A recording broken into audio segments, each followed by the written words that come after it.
Hey guys, welcome to Careers Uncorked. This is your co-host Sid. And this is your co-host Sharfuz. At Careers Uncorked, we host some amazing guests and hear their incredible stories. And we're super excited to have you join us today. Hey guys, welcome to Careers Uncorked. This is your co-host Sid. And this is your co-host Sharfuz. Sid, how's your Saturday so far, man?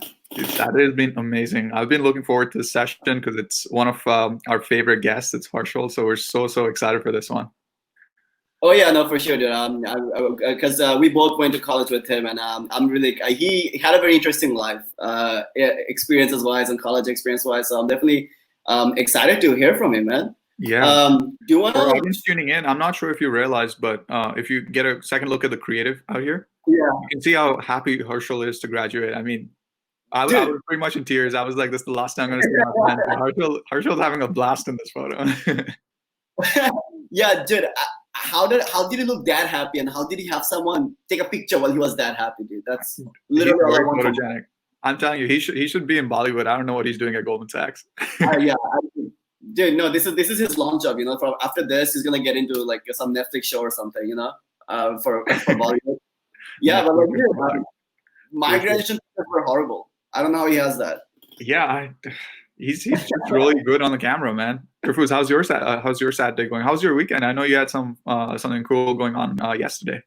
Yeah, so me and my roommates, we did this thing where we got this campfire thing. It was like a very small low-key. I cut down branches, like not the huge branches, but like small sticks. I picked them up and I got the fire going on.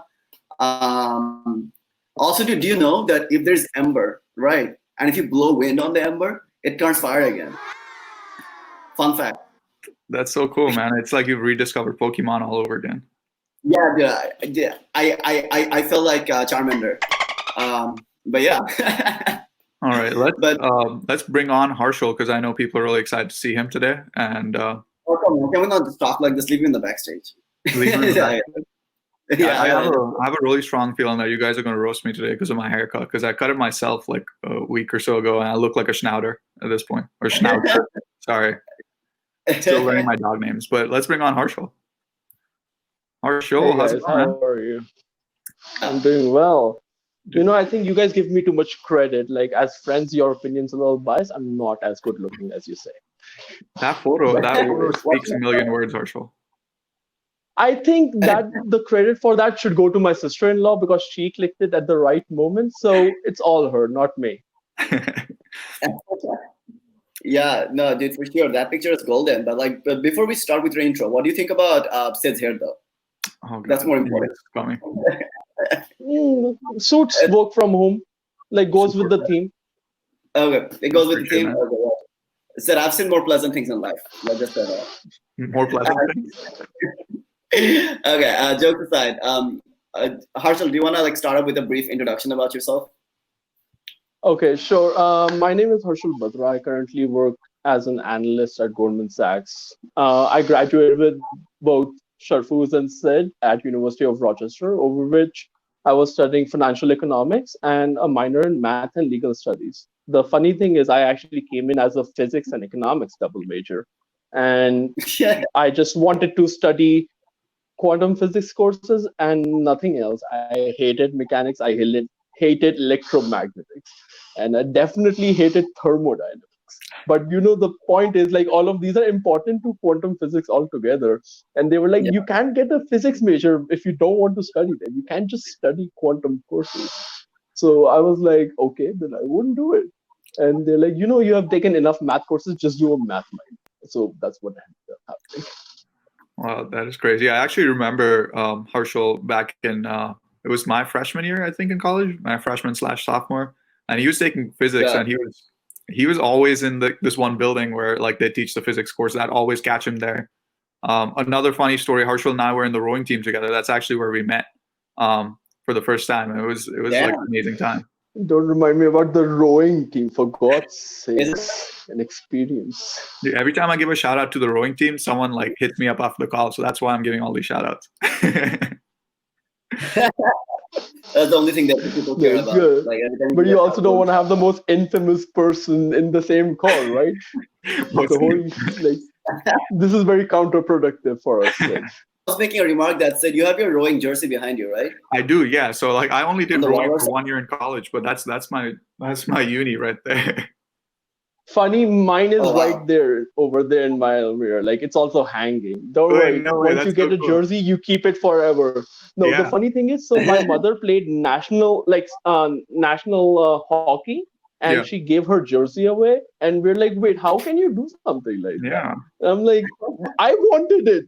It's a woman's jersey, but I want it as a memorabilia. I'm like, what Yeah. are you talking about? That's true. That's So true. no, I understand the connection with the jerseys because I truly have them. It's like being part of an organization, and to some degree, it becomes Very part true. of your identity as well. Very, very true. That's so exciting, man. I Yeah, for appreciate that both of us have our jerseys. Shirfuz, do you have anything in your room? Yeah, No, Shafuz dude, never did anything in his life, I so put him on the probably spot. not. He's like, no, I didn't do any sports.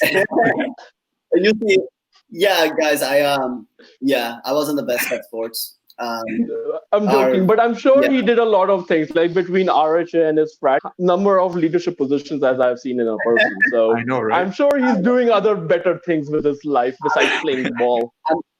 I'm flattered, Harshul. You think that I did a lot of random stuff in college that I was passionate about, but none of them gave me a jersey, which I would appreciate. And actually, I'm gonna hit up Noria Longfit and be like, "Yo, guys, where's my jersey?" My jersey. I hit up RHA and like, yeah, like, Harshul, you and I were in the student hall, like the RHA thing together, right? That was fun. No, but you know what RHA has become? RHA has become like the student government equivalent of housing because like the way Yeah. the structure has grown and like become the new organization, it's quite amazing. And to some degree, like it's fun to be part of the heritage in the first opening years. So, like it just makes you Yeah. feel nicer. Yeah, Harshul, you're part of the second e-board, right? Yes, The- second e-board. Sylvia was the president. Yeah, Sylvia was the president at that point. The funny thing is, I came there with a proposal, but I was sitting in there, and Sylvia was like, we don't have a director of finance running. Why don't you run? I'm like, really? You think I can do this? And I'm like, yeah, well, you're good at finance, and I know you as a good person, so why not?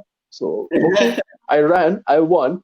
And thankfully, that was one of the best things that happened in me in my life because that's when I learned that I actually need to step up and go into positions. That actually gave me the confidence next year to actually run for captain in mock trial, which another way was an experience which contributed to me growing. And frankly, Sharfuz, this is to thank to you and Sylvia in this case because you guys were technically the ones who were making RHA what it was before I was there. And you guys just pulled me in, and that really did help out. Wow, that's awesome. I'm I've glad not Harshul- heard too many people thank Shirfuz enough, but yeah, this is awesome. How do you feel? People don't thank me. Harshul, thank you, man. That touches me somewhere inside. Like, thank you, dude. Yeah, people should thank you more. Just thank me for existing. But jokes aside, I'm glad you liked it. Shout out to RHA and shout out to Sylvia. She's an amazing person. She was a really great leader for RHA. Definitely. So yeah, dude. I think that was a good segment into Harshul. Like what we want to start off with is like we want to learn a lot more about like your college experience. Like in a little bit more like what were some of the significant stuff that shaped you who you are? I know you mentioned it, but if you want to go back to it again a little bit. Okay, to some degree, I feel that when I get to some place, by the time I figure that place out, I have to leave it. So if I were to tell you what my best time in college was, that was spring of senior semester because I had finally gotten a hold of everything in college. And I'm like, okay, wait, I'm graduating. This seems like a little early for me. But the idea is that I get to these places. And so I got to University of Rochester and I felt stupid compared to every other person around me. I had cultural differences. The way I talked, people did not like me. There was a lot of screw-ups essentially. So for me, that's part of my life because every time I've had a problem, for me, the way to move forward has been learning. Mm-hmm. So it was the best opportunity I could have because University of Rochester also has one of the most diverse populations to like learn their experiences from. And even if you don't interact with them directly, there's enough coverage of these things all over the place for you to learn from. And truly, that is what one of the greatest things about my college experience was, that it was learning about the differences in my experience and figuring out all the things which I also needed to work on and finding my own identity in that. Yeah. And obviously like that surmounts to like I have to credit that to certain organizations as to like I was on music interest floor, which played a huge role in this. I was on RHA, which played a huge role in this. Mock trial played a huge role in this. And all of these organizations have given me the people and the support I needed to grow as a human being. And I think that was the most important part of college for me. I really like what you said, dude. I think that we could relate so much because, like, I think student organization really shaped you into who you become in college. Not just academics, but it's what you do outside classes. Very true. And I really like how Shafuz always tags me along with them because we basically did the same things in college. Yeah, we have a very complicated life. Yeah, I don't want to work with you against it after college. There we are. For me, I had this thing where if so like I always wanted to try something new and like do something which I have not done before. Yeah. To some degree, like I took a dance class, a 2-credit dance class every semester I could. Nice. And frankly, I am terrible at dancing and I'm also tone deaf, so nothing works for me in life. But regardless, those were one of the most eye-opening experiences. To some degree, we should point to the fact that like having a holistic understanding, it just grows your spectrum so much. And that's what college is for. Very true. Very, very true. I've taken dance classes, yoga classes. I took a ballet class. It was super embarrassing. I took a ballet class too. You did? Oh, guys. Yeah. Dude, that was a good class. I don't know, Shafuz, you missed out, but it was really awesome. No. I learned how to ballet is balance important. my toes, which was like nearly impossible when I started. I was like, huh? I would have been ballet ballet builds character. Okay. That's crazy. Sid, I can imagine you doing that, but yeah, go on. Yeah, no, I'll send you some pictures after. I can't show it on the live stream, unfortunately, but please don't send it. I also have the video of my final performance. Oh, nice. That's crazy. Yeah. You want to share it with us, Harshul? You want to bring it up on the screen? No. Wait, you're not going to bring it on screen? Why should I? All right, send it to us afterwards. I'm really curious to see. Oh, God. All right. But yeah, if we're tying all this back to like your experiences, what do you do over the summers in college? Like, what was that like? How did you tie in these experiences you have with these student organizations to your summer internships? So primarily, what happened was in freshman year, I thought I want to do an internship, and being a naive idiot at that time, I started applying for them in halfway through March. And I was like, wait, that's not how world works. Sorry, thank God. I'm glad I did that in freshman year because then I wouldn't do that in my sophomore year. Yeah. So I think my life is like to some degree just a bunch of fortunate mistakes I make, so I don't make them at the time I shouldn't be making them. Yeah. And the good thing is I get to Delhi and everyone has told me that internship outside the country and like with all of those aspects would not have the same prestigiousness. So I was like, okay, I'm going to do 3 internships. And I grabbed on a non-profit. It was an unpaid internship. Then I grabbed on a market research firm. That was an internship. And then my father needed some corporate strategy and like analysis done for like their future business development. And I was like, okay, then I also did that. The good thing is, just to clarify, this is all in your freshman year. Like this is your first year in college. You went back home for the summer and you did 3 internships? But you have to realize that it is much more simpler than it sounds because we're talking about a normal college time. You are spending 10 to 12 hours on education or moving forward, including gym or whatever you're doing. Being in Delhi and doing all 3 of these jobs, it was very easily able to fit in that schedule. And also because to some degree, the way we were progressing, it was slower than I would have wanted it to, and that allowed me to do things in advance. There's this thing like people ask me, why am I free anytime they ask me to hang out? I'm like, do you know why? Because in my free time, I'm only doing my work. And unless someone's telling me to come hang out with them, I have something to work on and I'm going to do that. And sometimes it includes Netflix shows, but the idea is I'm going to be concentrating on what I'm going to be doing. And if someone wants to hang out, I'm going to make time for that. And in that summer, knowing that Indian internships wouldn't mean that much, I thought having 3 internships as a sophomore might mean something. and I wanted to have something on my resume which would help me get an internship next year. Wow. And going into my next summer, this is where the story gets fun. I actually I have an internship which is like a decent internship in a middle market firm, and there's another one which is a private equity firm, and it's an unpaid internship. And it's a small boutique private equity firm working out of Chicago, technically like a PE intermediary, but they would invest their significant sums in deals they think were good enough. Okay. So they were also doing that on the side. And with that in mind, like I had to choose between an unpaid internship and an internship which would leave me enough money to have significant savings going into junior year. So I spoke with my mentors. I spoke with my cousin who, okay, so I've also had the fortune of having all of these people who did well in their lives and were willing to advise me. One of them was my cousin Pranay Badraja, who explained to me at that point, if the unpaid internship contributes a better experience and allows the right opportunity for you to learn and grow, take that, because you can get to the money later. And that is the internship which ended up letting me to the networking point where I got the next internship and the job after my graduation.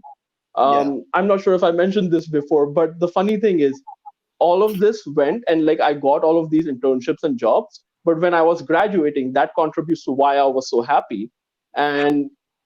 But my OPT gets delayed so much that I lose that job, and now I become unemployed with my OPT running on unemployed days. So I had to find another job at that point. So that's the funny segue that goes. Wow. So just to clarify, so you had two options of the summer internships. You chose the unpaid one in hopes that it would help you build your network and grow your experiences, right? Yeah. So that was, of course, a tough decision. You made it from your advisors and stuff like that. Do you ever think it was you wish you did it differently?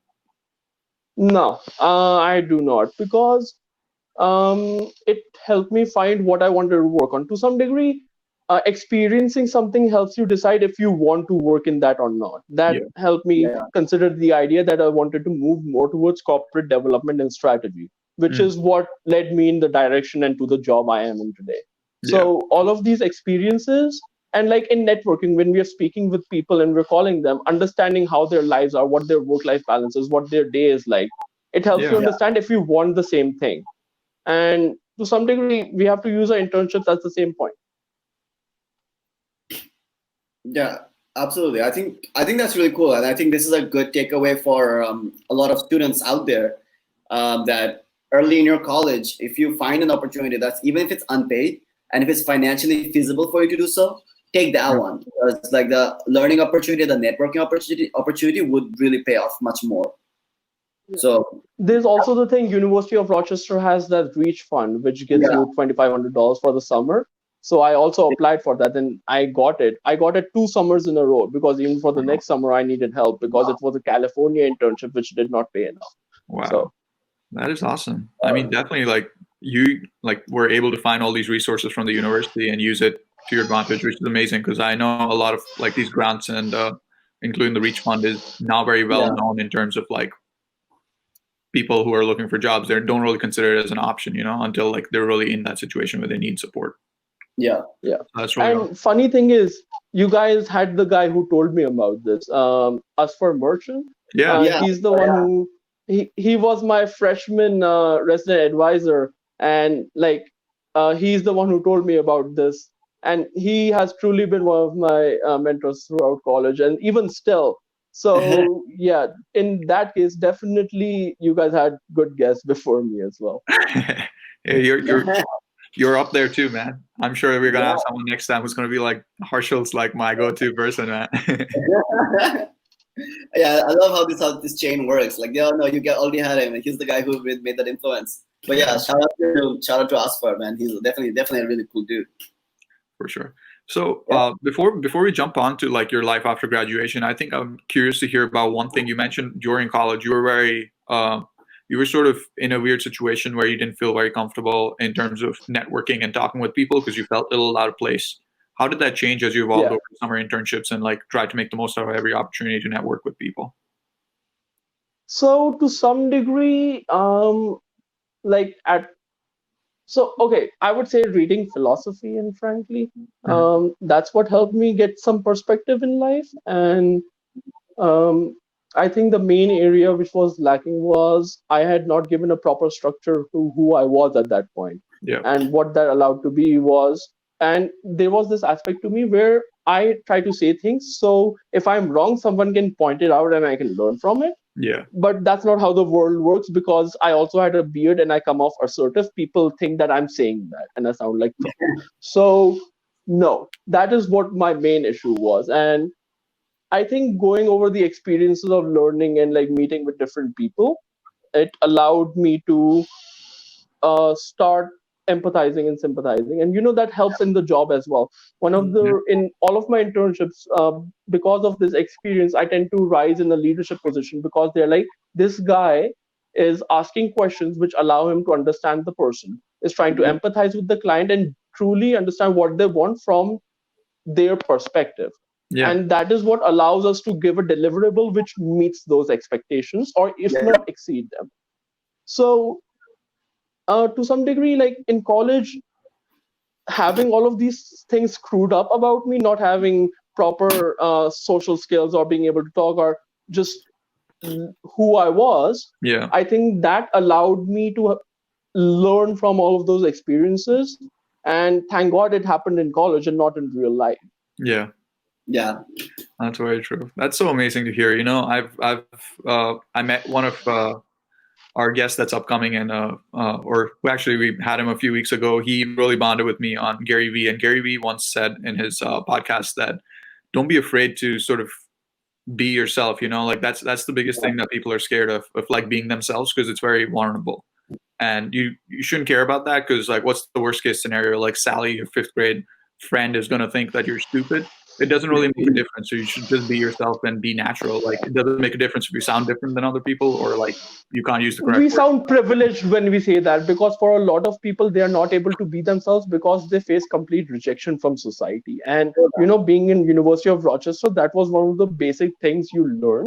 Mhm. And that's important because no, we say like we do all of these things and I learned and I had this attitude and all of these things, but the idea is I learned these from someone else. I Yeah. learned these from my parents, I learned these from my sister, I learned these from my friends or people who are around me throughout my Mhm. life.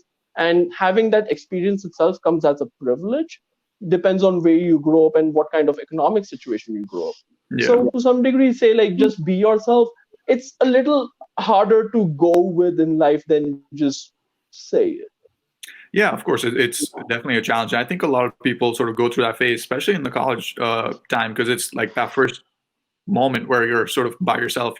Like usually when you're living on a college campus by yourself, you're like exploring all these things. So definitely, I think college is a very life-changing experience for a lot of people. Right. And I feel like one thing I like to tell people is that college doesn't really, you take so many classes. It's not about the things you're learning in class. It's like what college really teaches you is that like the lifestyle, like just being yourself, or like just finding out yourself as a person rather than or how you fit in the world. Yeah, exactly. And like learning about what you like, learning how to learn, and learning your personality. And it's rather than some concept in econometrics or something, Like I struggle to say that, but yeah, it's just it's all about life. So that I appreciate that, Harshal. No, I think you're totally right. And one thing I like to tell people is that also like experiment as much as you want in college. Like, I think that's what you said, Harshal, right? Make as many mistakes as needed in college, then you'll be a better person.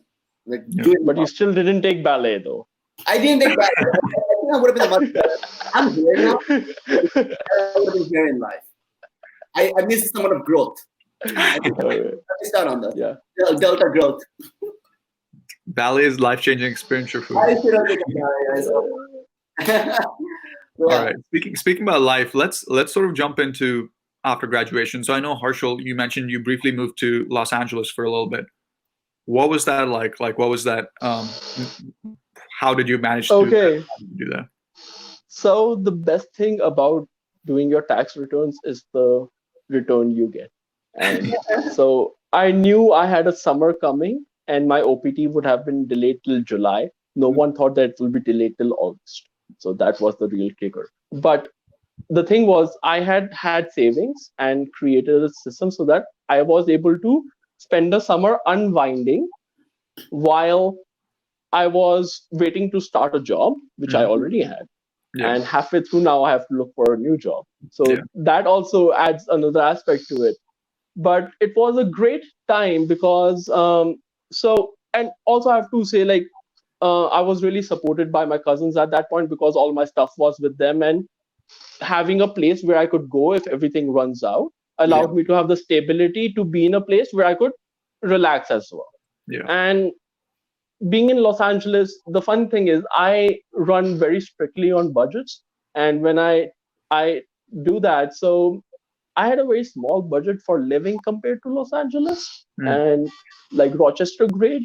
So I ended up living through hostels, and my first experience was living in a room where there were bunk beds and 11 people would sleep in a one night. God. And no, this is my second experience was worse.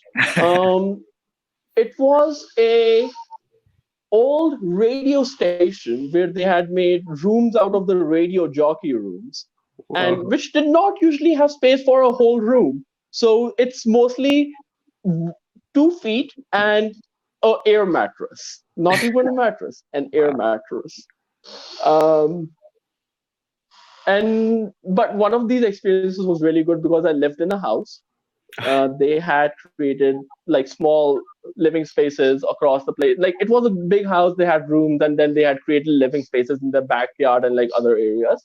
It was a pretty decent place, and I was living with all of these people who had come to Los Angeles and were traveling and staying there while they were figuring out their acting or directing or writing careers. Yeah. And like these people really had interesting stories to tell as well. That was really fun. Yeah. That's insane. But yeah, that So was here's mostly my my question summer, for you. and I think good. You went to Go on. LA just for the 3 months before you started your job, or was it? I thought you were trying to get into movies or something. No, ideally I just went there to get like stay there because my job was gonna be in LA, so I was gonna look for places and I was gonna find the place where I wanna live.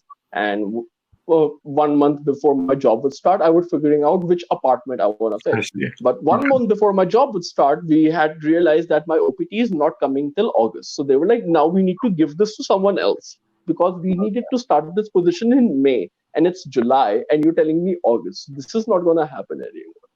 And that was the point in the summer when I was like, okay, all the money I have left, keep it in my pockets, go back to San Francisco, live with your cousin. Yeah. Wow. But that wasn't a bad vacation either because my best friend Beatrice, she moved there soon after I moved there. Yeah. And like we were all so no, it was amazing because I had all of these amazing people around me constantly. And my brother and his fiance, they are extremely motivational and like they tell me when I'm wrong, and we argued almost every day. So that on like my like a lot of times it would be about things which I think and things which they think the world should be like, and we would argue about blah, blah, blah. But it's a good learning experience and they truly helped me grow as well. But yeah, that was my summer before I got the job at Goldman Sachs, and truly it was an experience which I needed because when I got at Goldman Sachs, I was able to take that perspective and like communicate with people better. Yeah. I see. So talk to me a little about this. So the first job you had, was it a rollover from your summer internship, the one that got canceled because of the OTP? OPT. Yeah, OPT, not one-time password. I'm in the technology field, so I use OTP all the time. That's why I know, that's why I know you messed up. But yeah, so the idea was every time I would do an internship, what I was able to figure out was a network which I wanted to deal with. And what my first internship was as a team which worked with private equity and as an intermediary with experts and different private equity firms or strategic acquirers, that allowed me to talk to people who could give me a better direction. With that better direction, I would network with other people who would give me the next internship. Based on that, I got an interview in which I had a job after graduation, which did not pan out. Yeah. Okay. That's pretty cool, dude. Yeah, no, since I'm also like in the same space with corporate development as well. So, Harshal, I'm curious. Like, talk about private equity. How was that experience like, and what did you like or didn't like about it? Definitely better than investment banking. I tell you. Because the hours aren't that tough. The thing is, on the buy side, with a little more client focus, your hours become a little more regular. And Mhm. the thing is, depending on what kind of an acquisition it is, if it's a proprietary acquisition, which is like you find the firm, you talk to the owner, and you go from there, that has a different amount of paperwork, and it can go differently because a lot of times the company would want to have their own person who creates the documents and valuation as well. And on the buy side, it allows us to put internal work, but also use that information from the sell side to make it easier for ourselves. So generally, our workload turns out to be lower if you Mhm. do not count for clients and how deadlines work. But like regardless, I enjoyed buy side more because it was more comprehensive and you could work on more things like together and like have a more diverse experience. Like if I start listing all the industries I want to list on my resume, it just becomes ridiculous and I don't have space anymore because I'm like it doesn't make sense to have all of these names of industries, but then it becomes like you just know a little bit about each industry. But my idea is I try to create a skill set which is versatile and can be applicable in many places. Mhm. And based on the research, I try to define a better structure of how I can proceed with it. But it's not about that I have a diverse experience, it's about how I adapt to it and what I use that to create out of. Yeah. So private equity really gave me that, and it allowed me to essentially have a good thought process and understanding of industry. Yeah. Wow. That's really interesting. So here's what I'm curious about, Harshal. Goldman Sachs. How did you get through the interview process of that, and what was that like? Okay, so funny thing, I don't remember applying for this position. And to some degree, I think someone in my network had passed on my resume to a recruiter who had reached out to me. And Okay. because I went through my emails and I went through all my applications and I didn't find one. Mhm. In fact, I looked for the position and as an application, I didn't find that either. But the point was that how I got to Goldman Sachs was because I was also aggressively networking, and I think somewhere someone mentioned my name and it worked out. And I got an interview, and so like we spoke. I spoke with this first person. She was an outside recruiter. I started on a contract going into full time, Yeah. and so this person had not told me yet that it's for Goldman Sachs. Hmm. And she didn't tell me in the first call at all. She told me in the second call when she was telling me that we're going to schedule an interview with the team at Goldman Sachs so we can pass it through. And then I had these two-stage interview where I spoke with two of my and a vice president and a associate, and Mhm. there are like levels within it. But like then I spoke with another vice president, but she was managing the vice president who was before Okay. interviewing me. So like get the idea. Yeah. But so that was the interview process. Like, and after the first interview, I got a call a week later, and they were like, "Yeah, they think you can do this, so let's proceed with this." The funny thing, at this point, I was um 24 days away from getting deported due to unemployment, Oh my. and being 24 days away and like we're like okay, I got a job, I am fine now, I can figure this out and we'll be fine because Yeah. 24 days is enough to start a job. And they're Yeah. like, no, there's a background check which takes a month. Yeah. And I'm like, god damn Oh my it. God. So we rush through this, we talk about it, a lot of hoops to jump through, fun Yeah. fun fun fun fun, and we somehow get the background check done in 10 days, and 4 days later we figure everything out and I'm supposed to technically start my job. And so 10 days before deportation I'm done, Wow. and now I have 10 days of unemployment left, thankfully. Hopefully I never have to use them, but yeah. That's absolutely insane. So tell us, what's like a day to day at Goldman Sachs? So do you want me to tell you the day-to-day from the office, or do you want me to tell you the day-to-day as it is from the work from home? Because I've done both at this point. Is there a difference?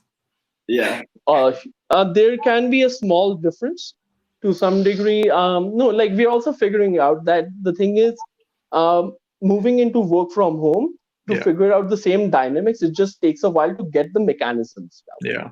Yeah. With that in mind, I think we're approaching an equilibrium where it is able to give us all the things we need. Mm-hmm. So I wouldn't say like it's very different, but with work from home, it's still a new thing and it's still becoming what it can become. And there are aspects to it which like have to be figured out. So, but when from office, so I'm the type of person who likes to get to the office half an hour before other people try to get, because when I am starting up, I want to have starting up the day can be intimidating because you're going to have 10-15 emails. You're going to have other things and escalations and all over the things and like emails and messages and blah, blah, blah. And you're like, okay, to go through these things, I want to just like go through it peacefully with a clear head. And I personally find it helpful to do that part alone. It helps me settle down in my chair. I get my coffee ready. I set up everything and like get my chair and comfortably sit down. And I'm like, okay, now we can start working. And like it makes sure I transition into a workplace from my bed properly. So the idea is like, okay, with that in mind, I would do like a normal communication, like, but once people start coming in, it's much more fun. We all are doing our work, and so it's a very open office structure. The best part is when I started, for the first several months or weeks, I think it was a couple of months, I was sitting right next to this senior vice president, and my vice president who managed me was sitting behind me. The manager who managed him was sitting right next to him, and my whole team, my associates and everyone was practically within 5 seconds of walking distance. And that is the type of environment Goldman Sachs created. And wait, I think I strayed away from the question. No, it's just a day in the life of day to day, right? Yeah. So sorry, I'm going to long stories and I want to remember what I was talking about. So that's the type of environment Goldman Sachs created for us. And I was the person who was training me sat right next to me. So we would share screens and talk about all the information directly hands-on. So with that in mind, initially the idea is Goldman Sachs says that we have to become subject matter experts. What the idea of that is that what you're working on, you understand the flow of it properly, how it connects to other areas, and what are the potential problems and places where it could use improvement, and a whole other bunch of details. But the idea is understanding the area properly. And with that in mind, they're like, okay, so the first year you're gonna go through all of these processes and learn and try to improve them, do the best you can. But after the first year is when your real contribution begins, when you actually have the understanding to do all of these things. Because frankly, due to the regulations, the complications of the equity, commodities, stock, options, futures, markets, and like the settling procedures and differences in them, the fact that they are regulated differently and all of these things altogether create a system which is overtly complicated, and it needs to be, because that is what is needed to provide security and like protection against frauds, or like being able to enforce sanctions. So it takes a while to able to properly understand those things. And right now I'm also going through that process to some degree from other people's experiences. What I have also known is like, so I am on an account which has extremely high volume, and there's a lot to do in that already. So I am working on that rotation for about 6 or 7 months. But for a lot of people, what the idea is that you work on a rotation for 4 weeks or 5 weeks or 6 weeks, and then you move on to the next rotation. The idea is like, one, you're becoming comfortable with it. Okay, now you have understood it. Now move on to the next one. Great. But that allows them to learn and grow and like understand versatility and like become flexible with their skills and knowledge. And it also helps figure out what you don't know and how to approach that. Because to some degree, understanding what you don't know in the workplace is important, because then you'll know where to ask for help, and have someone check your information, because at Goldman Sachs, one of the things which they say is that become excellent risk takers, because in the end of the day, we're going to do a lot of things, and we're going to do it with as much agility as we can, but we still have to make sure that for the size of the organization dealing with the some amounts they do, they have the proper like guidelines and the proper systems to double check and make sure nothing goes wrong. So with that in mind, we also spend a lot of time. So like say when we create a project and like we have something, I'm working with a business unit and we're creating something in the system for them. We would speak with them, we would speak with our manager, we would do everything. And then there's a process of several approvals, training the other team on like what's going to happen, how you're going to use this, and the type of functionality we're building from that, doing that foundation part. And there's also like once I have the entitlements, and entitlements are essentially provisions to use certain software. There's the software called Alteryx, and they use extensive SQL. We're shifting the servers all in one place, and all of these things. It allows so you can deal with a lot with data and build automation. So that's one of the main things they're trying to do, is reduce manual workload as much as they can. I'm gonna have some water. Oh yeah. Get curious because it's in a vodka bottle. Whoa. This is what we mean when we say careers uncorked. It's like pop open the vodka bottle. No, man. See, it's my way of reuse and recycle. If I ever buy a vodka bottle and it's a glass bottle or even a whiskey one, any bottle essentially, I will clean it up and then use it for water. And also, like, I grew up with like glass bottles, and they just have this special feeling of drinking. Very true. Very true. Yeah, for sure. Just kidding, guys. That wasn't actually water. That was water. Yeah, this is not water either. I'm just saying that always taking sips through this whole time was not water. I'm just jokes aside, because my parents could actually be watching this. So you must be happy about everything I said about you. No, we have to edit this. But yeah. But dude, I really appreciate you just going on the deep dive on your day to day. I think that was a good insight for a lot of people, because from the outside it's just Goldman Sachs, like wow, Goldman Sachs, right? It's good to know what's happening inside, and I think that's really awesome that you described it so well. Very true. Yeah. So I don't think I can do Goldman Sachs justice, though. They do put in a lot of effort, and I haven't fully completely understood my benefits or how my life is at Goldman Sachs still yet, because that's how many things they offer you in your growth. Wow. I'll tell you this. Okay, their cafeteria area is pretty basic, like coffee machines and vending machines, and there's a restaurant on the base floor where you can go and eat. But besides that, the type of investment they do is investment in human capital, like mentoring, like making their managing directors available to talk to you. Like I can message an assistant of a managing director and be like, hey, can I have 15 minutes to talk with this guy? I just wanted to get to know him about his work and discuss mine and blah, blah, blah. And you can do that. And you can do it on a regular basis if you want to, and your people around you encourage you. So it is truly a place where people are investing in each other and are very diligent about their own work as well. And I think that is important, because knowing that someone else around you is diligent about their work allows you to be diligent about your own, because then you don't have to worry about other people leaving things behind.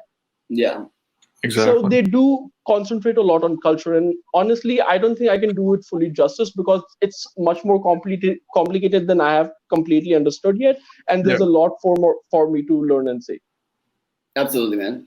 Wow, that's really great to hear. I mean, mentorship is huge. I think in any field, people get lost if there's like no support system, especially coming from the top to the bottom. So that's really awesome to hear. Yeah. All right. So quick pivot here. We're almost at 45. We are 45 minutes. Congratulations, Harshul. We've exhausted all the time that we reserved you for. Yeah. But we're going to wait for you for another 45 minutes to continue. And we haven't even gone through the first 3 parts of the interview. I'm know, not even at the rapid shoot yet, and I'm nervous about the rapid shoot. Oh my God. Rapid fire is going to be fun. You're not ready for it, because we're coming up with the rapid fire now. Quick thing about rapid fire. This is going to be our This is probably the most controversial rapid fire we've had. So we hope you're ready. Controversial? It's controversial. I came up with the questions. That's why. It did become Okay. hats off with that. All right. Or I was like controversial because I'm the one giving answers, and I usually insult people with one-word things. No, we love you, Harshul. We love you, but I think it's controversial because I know a little about Goldman Sachs. I know about their Twitter accounts. So some really, really deep dive questions are coming up. Also, a quick peach bubbly. This is really cool. I don't know if you guys have tried it. It's really awesome. I haven't tried it yet. It's a sparkling water, right? Yeah, you could call it sparkling water. I call it peach bubbly. Are you getting paid? All right. I wish, dude. We were talking. Sharfuz and I were talking about this right before the session. We were like, Netflix, if you want to sponsor. Blue Bottle hasn't gotten back to us yet, so Yeah. probably if you guys want to reach out to me, we're open for a sponsorship deal. Yeah. Yeah, please reach out to us. Definitely like fancier background and stuff. So Yeah. the money. Very true. All right, rapid fire. Let's go. Okay. We're going to start off easy, but this is going to pick up, okay? First one. One superpower you could have. Super brain, so essentially like infinite memory and analytical skills, or essentially just like have a quantum brain rather than the binary one we have right now. That would be amazing. That's crazy. You know, when you say that, what comes to mind? Mojo Jojo from Powerpuff Girls. Okay, but the thing is, there's one catch. I need to retain my personality and values. So as long as I do that, I would not be Mojo Jojo. Funny story, when I was working at Starbucks, I had a tag and I just wrote M.Jojo on it once. That was the end of the story. So, Can you do the Mojo Jojo laugh, please? no. Wait, wasn't it like ha ha ha ha ha ha ha? Something like that. I don't know. No, that is from Dexter's Laboratory. Yeah, You don't even know what you're talking about anymore. Sharfuz, you're scaring our viewers. We just lost our viewers. All right, I know that. Uncultured. Oh, okay. I'm sorry, guys. I'm sorry. All right, next one. Harshul, let's go. Pet peeves. Pet peeves. I don't want to say that on public. Huh? You don't have any? I don't want to say that on live. Oh, okay. Yeah, I think We'll the idea is just like people who don't think through the decisions they make, and that's my pet peeve. Just like, don't do it if you don't know what you're getting into. That's fair. That does make sense. Yeah. All right. Sid, you're up. What's a unique thing you could do? Just something unique about yourself. I can cross my toes. You could cross your toes. Cross All your right. Like my pinky toes on other toes.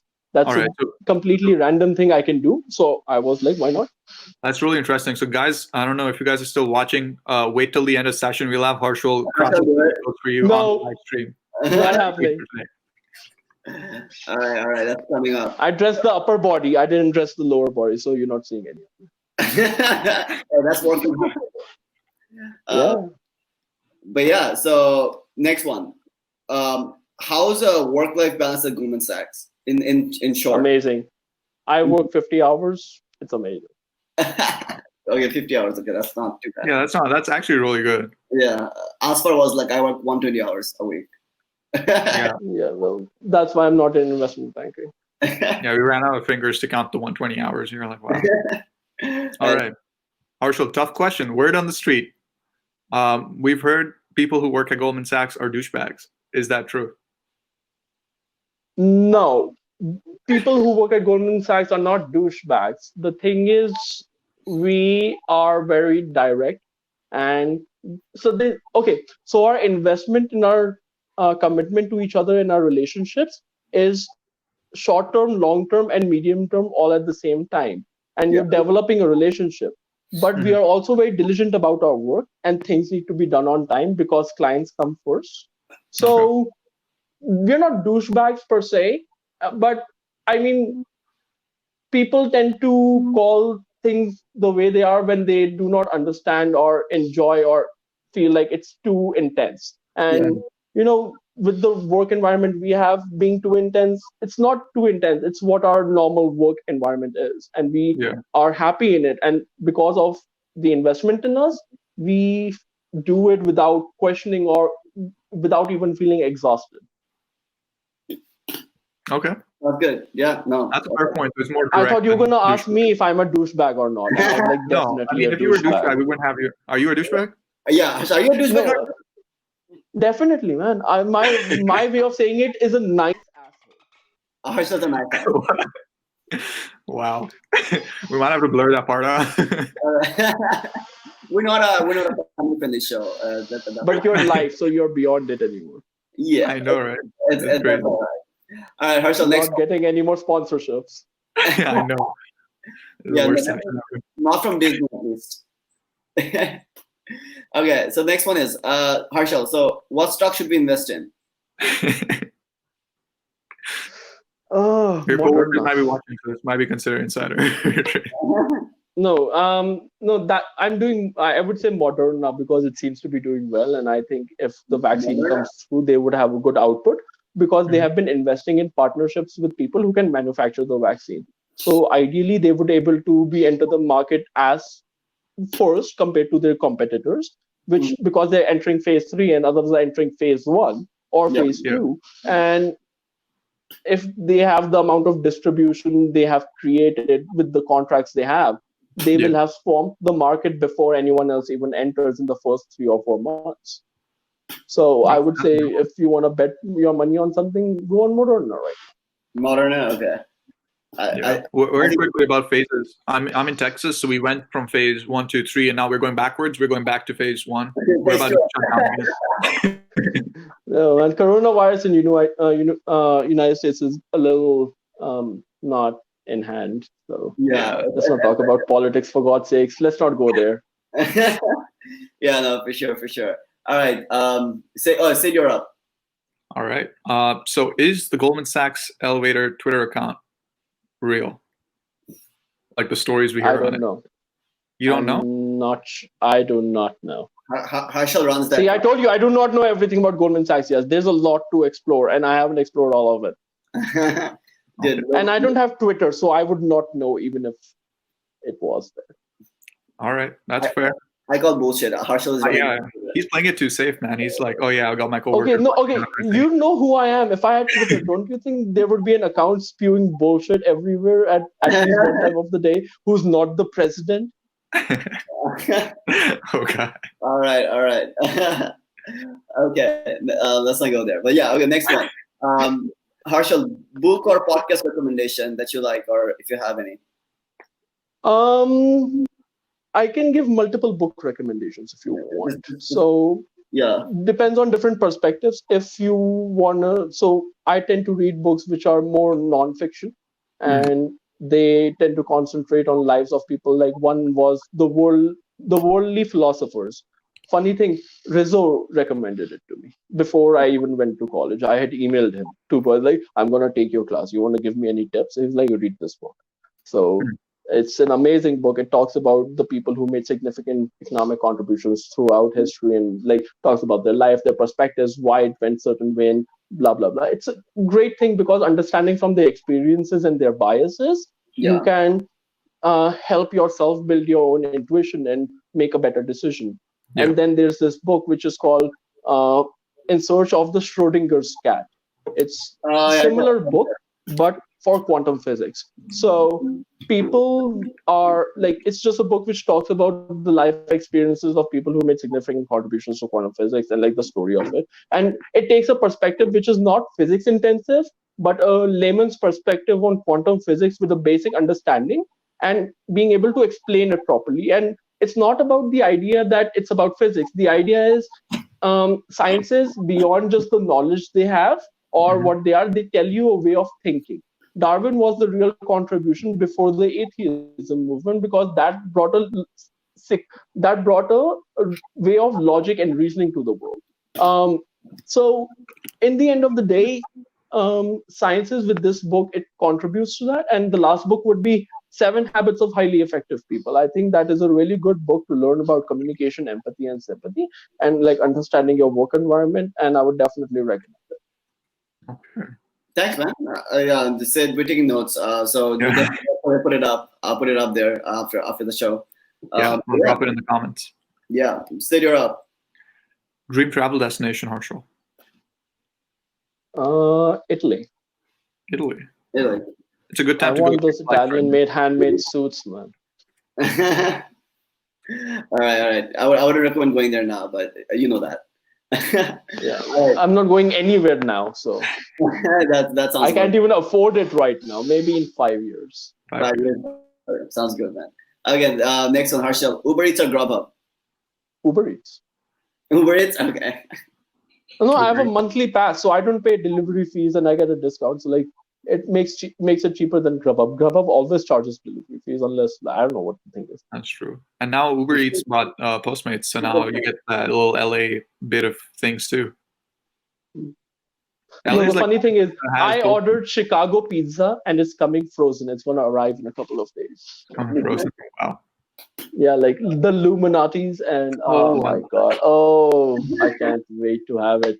Like I do this every year. I order frozen pizzas, and like they are from from the restaurant, and like actual original recipe and yeah. everything, and like they're frozen. And when you put them in the oven and cook them according to the instructions, it actually turns out to be as good as the original. Wow. And I'm like, this is absolutely mind blowing. But it's also like 6,000 calories. So I'm like, I'm gonna love it.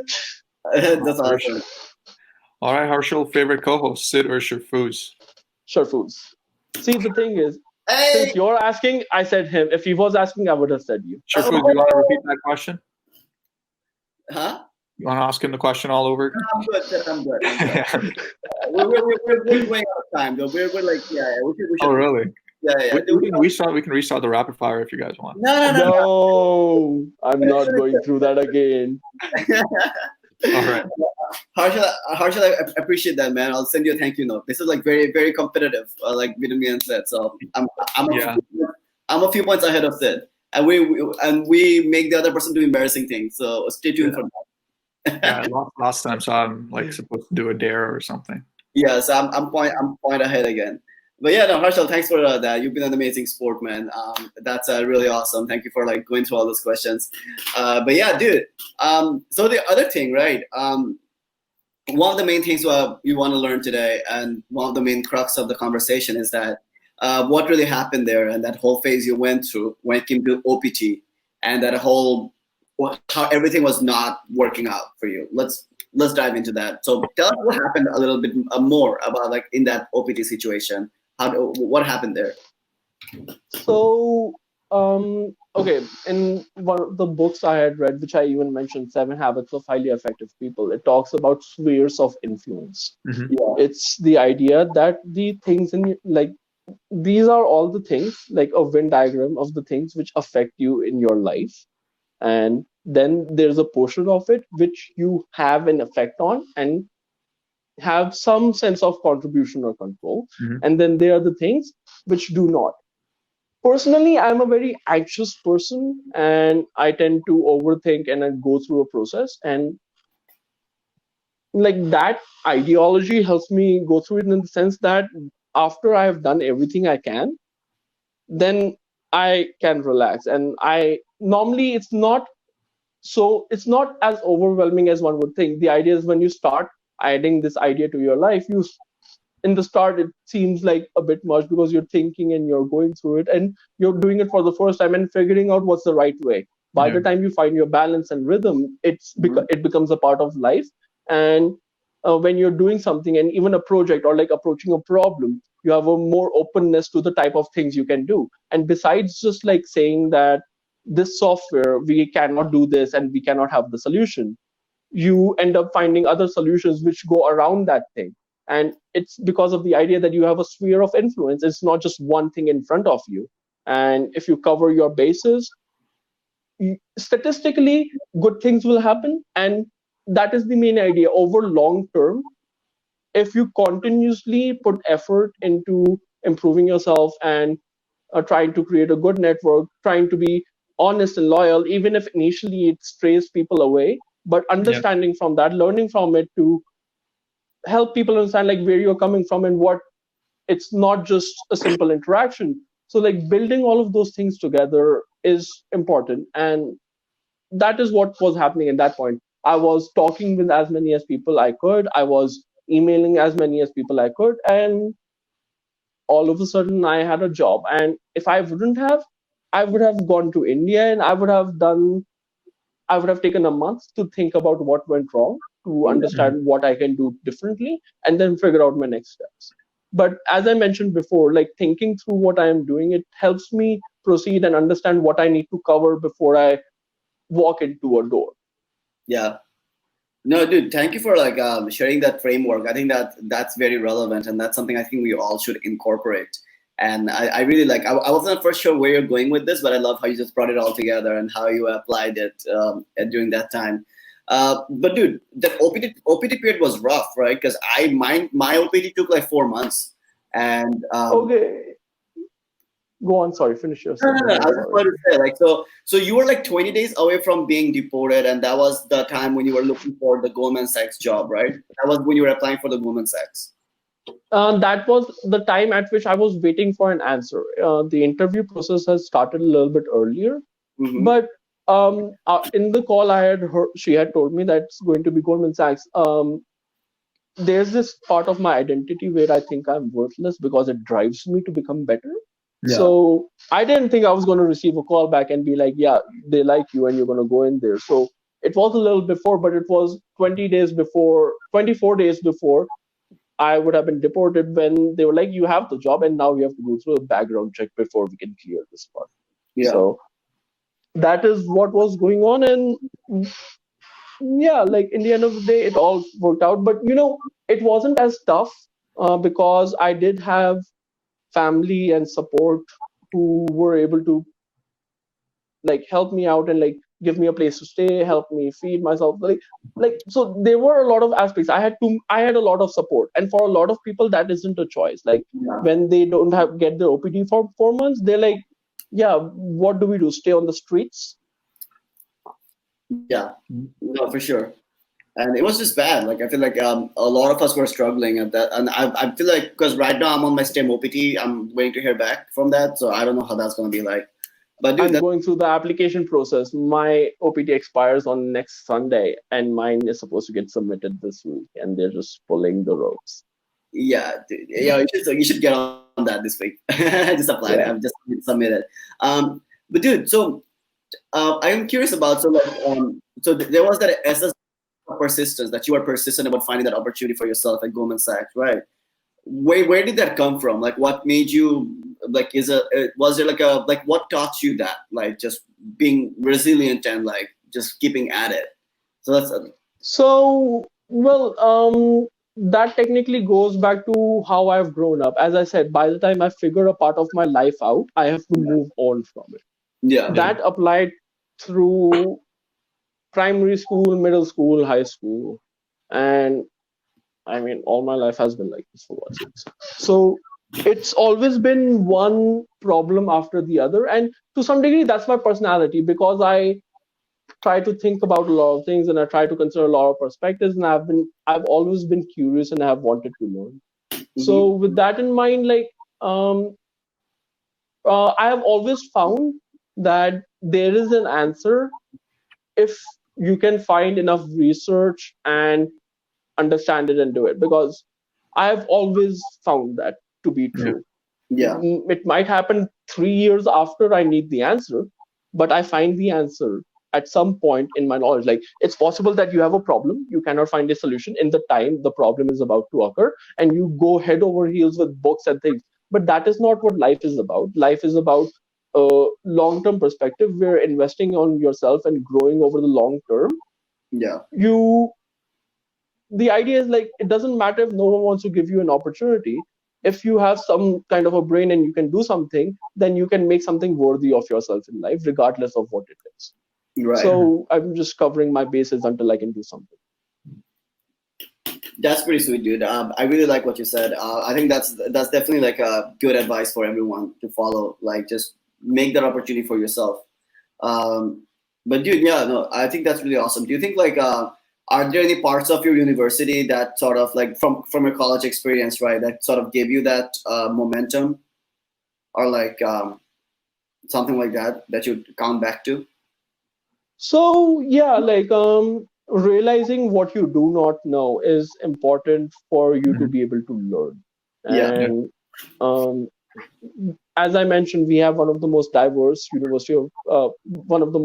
populations at University of Rochester, and that did provide me with a perspective. And like, I'll tell you a very basic story, which is the idea of perspective. So this was freshman year, 2 days before we have moved into college, and as an international student, that is 4 days before domestic students have moved into college. Yeah. And we are sitting in that circle in front of University of Rochester, and we are sitting and talking. And then this one person is like, "We should play this game.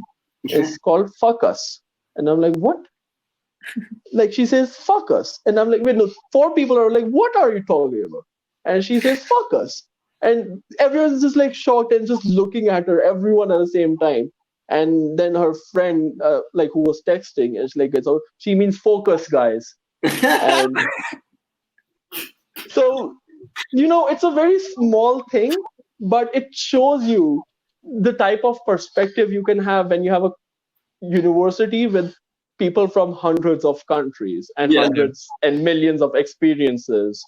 And, a lot of these people didn't have the same life I had, and a lot of them had it worse, and they achieved the same things. And that was motivational. So, University of Rochester definitely added to that, because I was surrounded by people who were better than me, and it made me want to be better. And it, if I asked for help and I'm like tried to, they did it. They provide you the guidance, even if you're not friends. If you ask for advice, they help out. And that is, understanding, like, that's the basic concept of networking and like growing as a humanity. So like, definitely University of Rochester did contribute. Yeah, no, for sure, dude. That was a really interesting story, man. That was definitely. Thanks for sharing with us. And I guess bringing it all back together, right, Harshal? I think what I'm curious to know is like, so I want to get your thoughts on that. So, why does persistence win over bad luck? Which is like our main title of the day. Okay, so there are people who do not like. People sometimes get their vision very early in life. Sometimes they get it very late in life. Like that one idea which allows them to finally circumpass the problems they have and like jump over the hoop.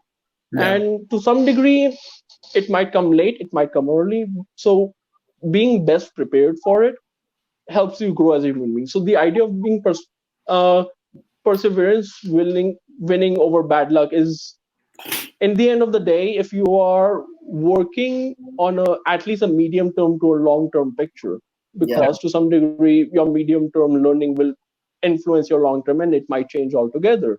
Yeah. If you're concentrating on that, you can realize that it's like saying rough patches comes in days, but we live for decades. Yeah. Yeah. And over the long period, how you averagely grow, that works out. Like, look at the market, it goes up and down, but over the long period, if it grows overall, they call it a positive market. And to some degree, it is an aspect of the, like, obviously I cannot say this for everyone, because some people do not get the opportunities despite whatever they do in their life. So, but what else can you do? Yeah. Right, true. No, for sure, dude. Thanks. No, definitely. I think it's all about things will be given. I guess like things will be thrown at you, just like what you do with it, and you can't really change it, right? You're like the situation you're in. So, yeah, that makes sense. Yep. Yeah. So I think what I really resonated with is sort of the stock market example. It's about the long term, not about the short term. When short term, you'll always have like positives and negatives. So don't really focus on that. Yeah. So here's my next question, Harshul, and I'm assuming you're familiar with the whole situation with international students right now going into the fall semester with the immigration services. So what's your advice for students right now in college who are international students who are looking for opportunities and who came to the US to sort of work after graduation, but are sort of in a situation where with online classes, they might have to even go back to their home countries before? So, to some degree, it is like, okay, you can do as much as you can, but if the situation is out of your hands, there's not much you can do about it. As far as I'm concerned, what is going on with the present administration and the status of their visas, including the F1 issue. Yeah. Frankly, 10 days before getting deported, I was thinking if I go back to India and I do not find the opportunity I want, I'll try and make that opportunity I want. And to some degree, you don't have to do that. And to some degree, it can be about finding your place and just doing something as a pastime. And obviously, then there are other aspects to it, economic aspects and all of these things, which allow you to figure different ways about it, going to a different country, going to another university, going to a different place. There are different options for different people. And frankly, I would just advise in the time being, while the world is stopped during coronavirus and nothing is moving, use this time to get a jump start, because as soon as these things do, everyone's going to be competing for the same things, and you're going to be competing for with the people who were in your place a year ago. They just didn't get the chance. So they have been prepping for it for a year before it. So in the end of the day, I would say we don't know how good or better or worse it's going to get.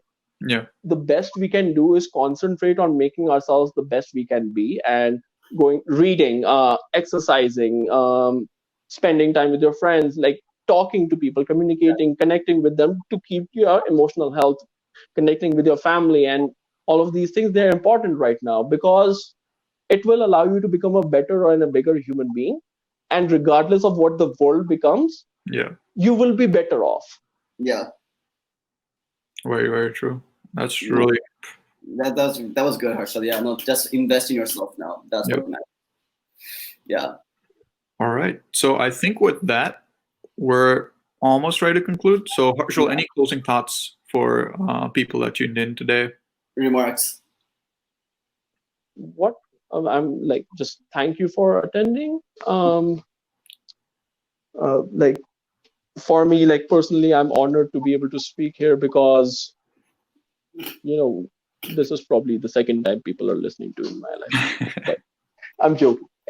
But regardless, no, I was really happy to be here and offer all the advice I can. But in the end of the day, what you learn from other people's experiences should only contribute to your own experiences.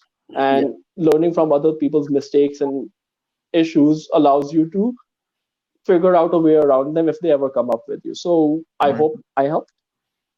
Yeah, no, most definitely. I think people really, really enjoyed this session. You offered some really valuable insight from like an industry that's usually very closed up. Not a lot of people know what happens at Goldman Sachs or like what it's like working there. So thank you so much for sharing that and your experience, of course, with getting to where you are right now. I think those two topics were really, really helpful for our viewers. Yeah. With that being said, make sure to check out Harshul's profile on LinkedIn. You can find him there, reach out to him. He's more than happy to help you guys in whatever way he can. Additionally, go check out Careers Uncorked, our website. We have our session we have a recording for this session along with recordings for all our previous sessions and other helpful career tips. With that, I'd like to ask Harshul one last time. Would you like to show us your trick with your crown videos? For people who stayed throughout this 1 hour, 15 minutes. I can show you my eyebrow trick where I move my eyebrows up and down. All right. Well, we can settle for that. Let's see. Actually, let me make this really big. I want to make sure that we can see your eyebrows.